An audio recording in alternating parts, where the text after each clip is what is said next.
En temps de guerre, les gros maigrissent et les maigres meurent. Donc félicitations, tu survivrais probablement très longtemps. Mais bon, je vois que tu t'encombres avec un trop grand stock au quotidien pour quelqu'un qui n'a jamais connu un seul conflit et qui n'a jamais mis ne serait-ce qu'une seule patate de toute sa vie. Donc tant que la guerre n'a pas encore éclaté, je te recommanderais de ne pas te trimballer ce physique. Éclaté. Bien sûr, je te taquine, il n'y a aucun jugement de valeur, tout le monde commence quelque part. Donc pour retrouver, ou voire même trouver pour la première fois, une bonne forme physique et un bon état de santé général, je te parle pas de bodybuilding, t'inquiète, il y a 3 piliers très simples à suivre. 1. Le léger déficit calorique, moins 200 kcal par rapport à ton maintien, et en respectant toujours ton quota de protéines, comme je l'explique dans cette vidéo. 2. Les 3 sessions de renforcement musculaire chaque semaine. Si tu sais pas quoi faire, copie ma séance de cette vidéo. Et si t'as pas d'accès à la salle et que tu sais pas quel matériel acheter, regarde cette vidéo. 3.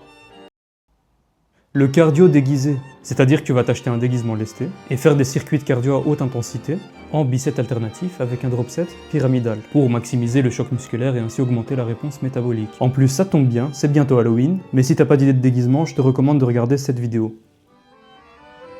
Ça n'a rien à voir avec ce que je viens de dire, c'est juste une bête de vidéo. Régale-toi. Évidemment, je rigole, c'était un poisson d'avril.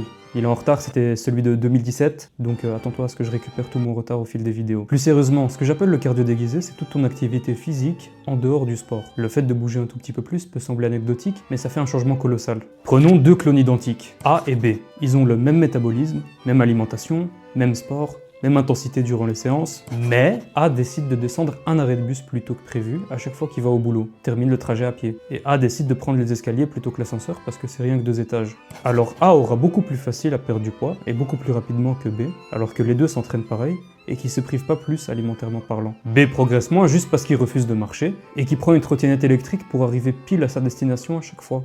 Mauvaise habitude. Et en plus, ça n'impactera pas ta récupération. Et ton appétit non plus. Contrairement aux grosses séances de cardio intensives qui te vident de toute ton énergie. C'est dingue, hein. C'est comme si on avait été conçu pour la marche, de par notre bipédie, et du fait que notre atout principal durant la chasse c'était le fait qu'on pouvait traquer nos proies pendant plusieurs heures de marche sans jamais nous épuiser, faisant de nous le plus effrayant possible des prédateurs sur la face de la Terre. Ce serait dingue, hein, imagine. C'est un don du ciel, mon ami, exploite-le à ton avantage. Donc pour l'instant, tu respectes ces 3 piliers, en attendant que les politiciens pour lesquels t'attends manifester et voter nous envoient au prochain grand casse-pipe organisé en leur intérêt. Que Dieu nous en éloigne. Prions pour que la paix soit avec nous.